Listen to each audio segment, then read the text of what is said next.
Hey everyone, welcome to Judging for the Win. I'm Dave, and this is my daily ruling. Amy and Nick are playing a game, and Amy says go to pass her turn. Nick taps 4 mountains, discards 2 Skullcracks, and says, during your end step, I'll Skullcrack you twice. Amy then taps a forest and says, I'll respond by playing Life Goes On.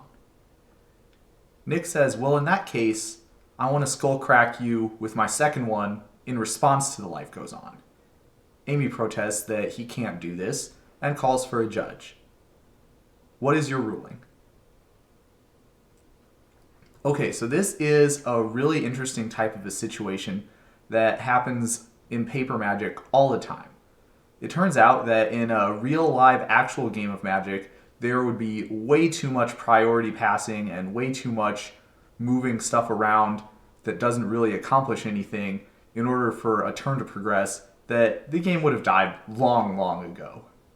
So, as a result, in order to streamline things, Magic has certain tournament shortcuts which codify the official interpretation of what should happen.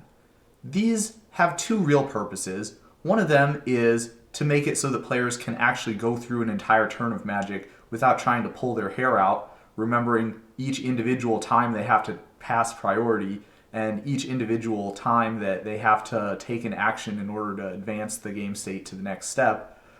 But the second thing they do is also important. It helps protect players in the event that one person tries to take advantage of another person who is playing a little bit sloppy in an effort to save some time.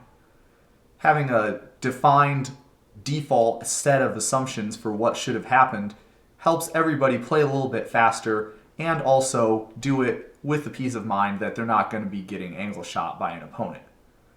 These shortcuts are a very powerful tool in a judge's arsenal in cases like this one, where both players are going to be fighting very hard for their interpretation of events to be the one that's accepted.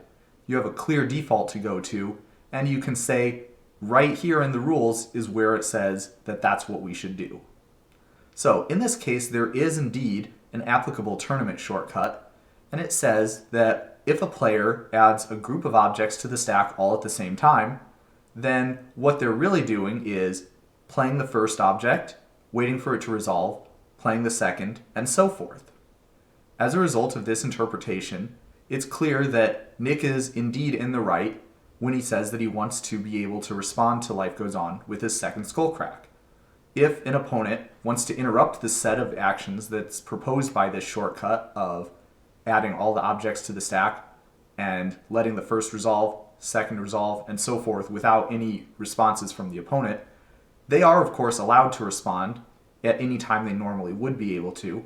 However, the person who proposed the shortcut is not held to the set of actions that they initially described and can change any actions that happened after the point that their opponent intervened. After you explain this to the players, it's very likely that Amy will no longer want to play the Life Goes On. After all, there's not really a point to it. Anywhere she plays it in the process, she won't gain any life anyway. In my opinion, it's justifiable to allow her to take this play back.